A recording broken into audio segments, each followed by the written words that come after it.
नमस्कार मित्रों, मैं श्वेता मिश्रा एक बार फिर आप सभी का बहुत बहुत स्वागत करती हूँ। मित्रों, आज इस वीडियो में हम चर्चा करने जा रहे हैं कि कर्क राशि व कर्क लगने के जातकों के जीवन पर जब 30 अक्टूबर को राहु व केतु का राशि परिवर्तन होगा तो उनके जीवन पर क्या प्रभाव पड़ेगा। यानी 30 अक्टूबर 2023 को राहु व केतु का होने जा रहा है राशि परिवर्तन।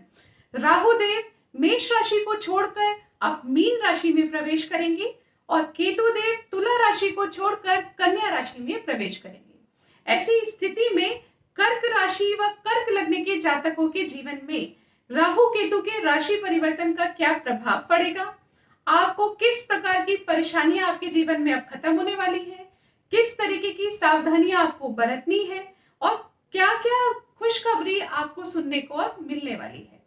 साथ ही आप इस वीडियो में जानेंगे ऐसे कुछ सरल व सटीक उपाय, क्योंकि राहु देव का राशि परिवर्तन पूरे 18 महीने के बाद हो रहा है और अब वो 18 महीने तक मीन राशि में रहेंगे।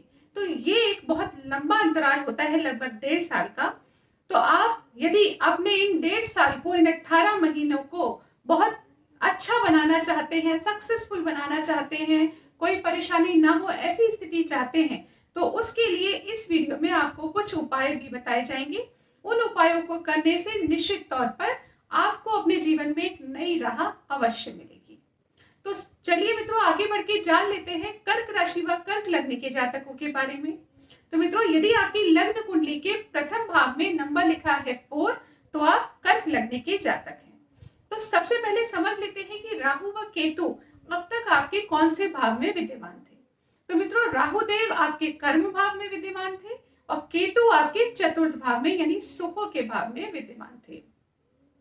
पिछले 15-16 महीनों में, जो कि 30 अक्टूबर को कंप्लीट हो जाएगा, यानी 30 अक्टूबर तक की हम बात कर रहे हैं, पिछले 15 से 18 महीनों में आपने महसूस किया होगा कि आपके कार्य पता नहीं क्यों बनते बनते रुक जाते हैं।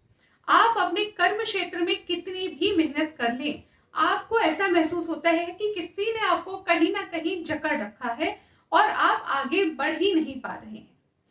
कहीं भी किसी भी डायरेक्शन से अचानक आपके समक्ष धन से संबंधित प्रॉब्लम आ रही थी। आपने किसी से कोई बात कही और आपके बात के बतंगड़ बन गए। ऐसी स्थिति पिछले 15-18 महीनों से आपके जीवन में बनी हुई थी। परिवार से संबंधित चिंताएं, मतभेद भी आपने अनुभव अवश्य किए होंगे। इसके साथ पैतृक संपत्ति से संबंधित चिंताएं भी आपके जीवन में रही होंगी। यदि आप प्रॉपर्टी से संबंधित कहीं और आपने निवेश किया होगा, उसमें भी आपके लिए एक सेटिस्फेक्शन की स्थिति नहीं बनी होगी। अब यहीं पर समाप्त नहीं होती बात, साथ ही आपको स्वास्थ्य से संबंधित चिंताएं भी देखने को मिली होंगी। स्वास्थ्य में लगातार कमी देखने को मिली होगी। इसके साथ कोर्ट कचहरी, मुकदमा, रोग, ऋण, रिपू, इनकी स्थिति आपके जीवन में बनी होगी। शत्रुओं को भी आपने अपने जीवन में अनुभव किया होगा। ये शत्रु गुप्त शत्रु भी हो सकते हैं।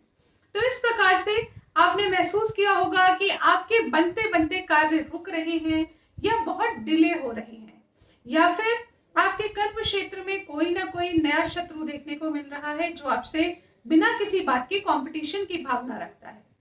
आपके खर्चे बढ़ गए होंगे। कई बार आपने देखा होगा कि फिजूल के खर्च बहुत हो रहे हैं। यदि इनकम हुई भी तो वो इनकम कहाँ निकल गई, कहाँ खर्चे हो गए, महीने के अंत में समझ ही नहीं आ रहा। हॉस्पिटल से संबंधित खर्चे भी देखने को मिले होंगे। तो इस प्रकार की समस्याएं पिछले दिनों में आपके जीवन में रही होंगी। परंतु आज हम इस वीडियो में बात कर रहे हैं कि जब ऐसा वक्त 30 अक्टूबर को समाप्त होने वाला है। 30 अक्टूबर से राहु केतु अपना राशि परिवर्तन कर रहे हैं। अब राहु देव मीन राशि में आ जाएंगे, केतु देव आपके थर्ड हाउस में यानी तृतीय भाव में प्रवेश कर जाएंगे। तो पहले हम जानते हैं कि कौन से अच्छे फल आपको देखने को मिलेंगे।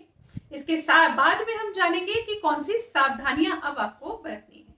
तो मित्रों, पहली चीज जो बहुत ही इंपॉर्टेंट हम सभी लोगों के लिए होती है, वो ये कि आपको अपने कर्म क्षेत्र में जो लगातार परेशानियों का सामना करना पड़ रहा था, आपके कार्य अटक रहे थे, कितनी भी आप मेहनत कर रहे थे परंतु आपको एप्रिसिएशन नहीं मिल रहा था, वो स्थिति अब समाप्त होने जा रही है। पैतृक संपत्ति से संबंधित यदि कोई चिंताएं आपके जीवन में बनी हुई थी, वहां पर आपके कार्य लगातार अटक रहे थे, कोई ना कोई उसमें कोई ना कोई किसी ना किसी तरीके की रुकावट डाल रहा था, वो सिचुएशन भी अब समाप्त होगी। यदि आपके जीवन में गुप्त शत्रुओं का समावेश हो रहा था, लोग आपसे बिना बात के कंपटीशन करके आपके अगेंस्ट कोई पॉलिटिक्स रच रहे थे, तो वो स्थिति भी अब समाप्त होने जा रही है। यदि प्रॉपर्टी से संबंधित कोई अन्य चिंता है या प्रॉपर्टी खरीदना चाहते हैं और खरीद नहीं पा रहे हैं, वो स्थिति भी समाप्त होने जा रही है।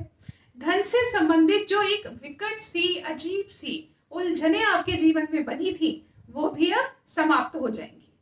इसके साथ ही परिवार से संबंधित जो आपके जीवन में चिंताएं थी, वाणी से संबंधित यानी आपकी बोली बातों के बतंगड़ बन रहे थे, वो जो समस्याएं थी, वो सभी चीजें भी अब समाप्त होने जा रही हैं। तो मित्रों, इस प्रकार से आपके जीवन में जो पिछले 15-18 महीनों से जो डिले, जो स्ट्रेस, डिप्रेशन की स्थिति, कोर्ट कचहरी मुकदमा, जो स्थितियां बनी थी, वो अब समाप्त हो जाएंगी। तो ये खुशखबरी आपके जीवन में अब 30 अक्टूबर के बाद देखने को मिलने वाली है। परंतु यही बात समाप्त नहीं होती। अब जब राहु देव आपके भाग्य में और केतु देव आपके तृतीय भाव में प्रवेश करेंगे, ऐसी स्थिति में ये जानना आवश्यक हो जाता है कि अब किस प्रकार की स्थितियां बनेंगी, क्योंकि जो बीत गया सो तो बीत गया, परंतु अब जो समय आ रहा है उसमें किस प्रकार की अच्छी चीजें देखने को मिलेंगी और किस प्रकार की सावधानियां आपको बरतनी चाहिए, इस पर बात कर लेते हैं। तो मित्रों, राहु देव जब आपके भाग्य में विचरण करेंगे, यानी 30 अक्टूबर को जब आपके भाग्य में प्रवेश करेंगे, तो पहली चीज तो क्या होगी कि अभी तक देवगुरु बृहस्पति पर राहु की छाया पड़ी थी, यानी राहु देवगुरु बृहस्पति जितना अच्छे फल आपको दे सकते थे वो नहीं दे पा रहे थे। अब राहु उनसे अलग हो जाएंगे तो देवगुरु बृहस्पति बहुत अच्छे फल आपको कर्म क्षेत्र से संबंधित देंगे। दूसरी चीज ये होगी कि आपको अब मेहनत तो बहुत करनी पड़ेगी, यहाँ कोई संशय नहीं है, यानी मेहनत से जी चुराने का वक्त तो आपका अभी भी नहीं आया है और वो किसी के लिए कभी भी नहीं आता। बिना मेहनत के कभी कुछ नहीं मिलता, परंतु कर्क राशि या कर्क लग्न के जातकों को मेहनत बहुत अधिक करनी पड़ेगी। भाग्य के भरोसे आप नहीं रह पाएंगे। यदि आप भाग्य के भरोसे रहेंगे तो निश्चित तौर पर आपको परेशानियों का सामना करना पड़ सकता है, परंतु यदि आप मेहनत के दम पर आगे बढ़ेंगे तो देवगुरु बृहस्पति से आपको भाग्य का साथ भी मिलेगा, लेकिन मेहनत करने के पश्चात मिलेगा। इसके साथ ही अब आपके मन में ऐसे भाव आ सकते हैं, मैं आपको परेशानियों के साथ साथ यानी सावधानियों के साथ साथ अच्छे रिजल्ट्स दोनों साथ साथ बताती जा रही हूँ। अब आप ये देखेंगे कि आपके मन में भ्रम की स्थिति तो बनेगी, यानी आप किसी से मिले, आपको कुछ अच्छा लगा या कुछ बुरा लगा, उससे संबंधित कहानी आपके दिमाग में लगातार चल रही है। कभी कभी आप स्वयं को नेगेटिव भी फील कर सकते हैं, परंतु अब जब देवगुरु बृहस्पति आपके कर्म में अच्छी स्थिति में विराजमान है, तो ये निश्चित तौर पर आपके मन में चल रही उधेड़ बुनों से निकलकर बाहर आने में आपकी मदद करेंगे। तो जहां एक तरफ कोई ऐसी नेगेटिव चीज बन रही है, वहीं दूसरी तरफ आपके लिए पॉजिटिव स्थिति भी बन रही है। अब आगे बढ़ के जानते हैं और क्या स्थितियां बनेंगी। जो स्टूडेंट्स हैं, यानी कर्क लग्न के जो स्टूडेंट्स हैं, आपको भी अपनी पढ़ाई पर पूरा फोकस रहना पड़ेगा। यदि आपने फोकस्ड आप रहे तो निश्चित तौर पर आपको बहुत अच्छे फल मिलेंगे और कंपटीशन में मन चाहे रिजल्ट्स भी मिलेंगे। लेकिन अगर आप फोकस नहीं रहे, अपने मन की उधेड़ बुन में फंसे रहे, तो फिर आपको परेशानियों का सामना करना पड़ सकता है, कठिनाइयों का सामना करना पड़ सकता है। तो यहाँ पर किस बात का आपको ध्यान रखना है? ध्यान रखना है फोकस पर। राहु देव आपका फोकस डिस्टर्ब कर सकते हैं, उसके लिए मैं आपको अंत में जो उपाय बताऊंगी वो कीजिए। यदि वो उपाय किए तो निश्चित तौर पर आपका फोकस बना रहेगा, आप मेहनत करते रहेंगे और फिर आपको मन चाहे रिजल्ट्स दिलाने की जिम्मेदारी है देवगुरु बृहस्पति के कंधों पर, यानी वो आपको निश्चित तौर पर अच्छे रिजल्ट्स दिलाएंगे। इसके अलावा अगर आगे समझे हम केतु की स्थिति को, तो मित्रों आपके दैनिक रोजगार पर केतु की दृष्टि पड़ेगी, यानी आपको आपके पार्टनरशिप पर उनकी अगर दृष्टि है तो आपको अपने पार्टनर के साथ किसी भी तरह के मन मुटाव में, अलगाव में नहीं फंसना है। यदि आपके मन में कोई भी उलझन आती है, कोई उधेड़बुन में आप फंसते हैं, किसी भी प्रकार की नेगेटिविटी आपके मन में अपने पार्टनरशिप के प्रति आती है, तो आपका क्या फर्ज बनता है बहुत आराम से सच्चे दिल से उस बात को या तो निकाल दें या फिर सामने बैठकर अपनी बात कर लें। किसी भी प्रकार की स्टोरी अपने मन में लगातार ना बनाते रहें, उलझनों में नहीं फंसे। यदि आपने अपने बीच की जो संबंध है उस पर फोकस किया, ध्यान दिया और उसको खराब नहीं होने दिया, तो निश्चित तौर पर आप अपने दैनिक रोजगार में प्रगति के मार्ग पर अग्रसर होते हुए दिखाई देंगे। इसके साथ ही आप अपने वैवाहिक जीवन में भी इस चीज का जरूर पालन कीजिएगा। ओवर एक्सपेक्टेशन नहीं रखनी है। यदि आपके स्पाउस ने, आपकी पत्नी या आपके पति ने कोई ऐसा कार्य कर दिया है जो आपको अच्छा नहीं लग रहा है, तो शांतिपूर्वक बात करें। कमेंट्स करना, इग्नोर करना, सामने वाले के साथ बुरा व्यवहार करना, ऐसी स्थिति ना बनाएं। मैं आपको चेतावनी क्यों दे रही हूं? क्योंकि अगर आपने ऐसा किया तो आप लोगों के रिश्तों के मध्य समस्या उत्पन्न हो जाएंगी, क्योंकि ऐसे योग भी बन रहे हैं। परंतु यहाँ आपको ध्यान रखना है कि अगर कोई ऐसी चीज है भी तो आप बैठकर उसको बात करें और चीज को समाप्त कर लें। तो मित्रों, कहने का मतलब है कि स्थितियां इस प्रकार बनेंगी कि यदि आपने समझदारी पूर्वक, विवेक के साथ डिसीजन लिया तो आप सभी सिचुएशन को अपने फेवर में बना लेंगे और वही सिचुएशन आपके लिए अपॉर्चुनिटी बन जाएगी। लेकिन यदि आपने ध्यान नहीं दिया तो वही सिचुएशन आपके अगेंस्ट भी बन सकती है। तो इस प्रकार से अभी तक हमने सब चीजों के बारे में जाना। अब जान लेते हैं कि कौन सी है वो सरल सटीक उपाय जिनको कर लेने से निश्चित तौर पर आपके लिए बहुत अच्छी स्थितियां बनेंगी। और उपाय मैं आपको बहुत ही सरल बताऊंगी। पहला उपाय, राहु देव के मंत्रों का जाप तो आपको करना ही पड़ेगा। वो क्या मंत्र है? ओम रंग राहवे नमः, इस मंत्र का जाप कीजिए। दूसरे नंबर पर ओम केम केतवे नमः, इस मंत्र का जाप कीजिए।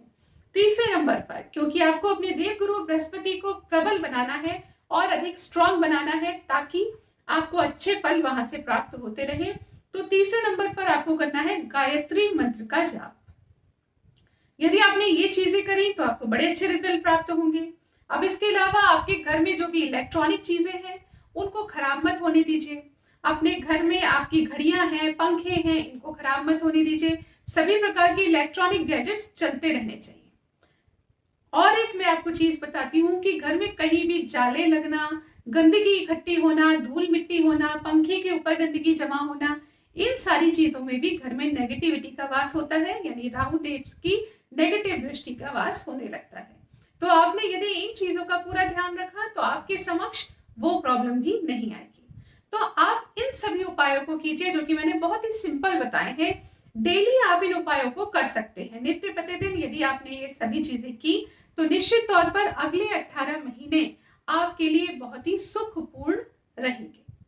आशा करती हूँ ये जानकारी आपको पसंद आई होगी। यदि पसंद आए तो इस वीडियो को लाइक कीजिए, अपने फ्रेंड्स के साथ, फैमिली के साथ शेयर कीजिए। अगले वीडियो में आपसे फिर मुलाकात होगी। तब तक के लिए नमस्कार।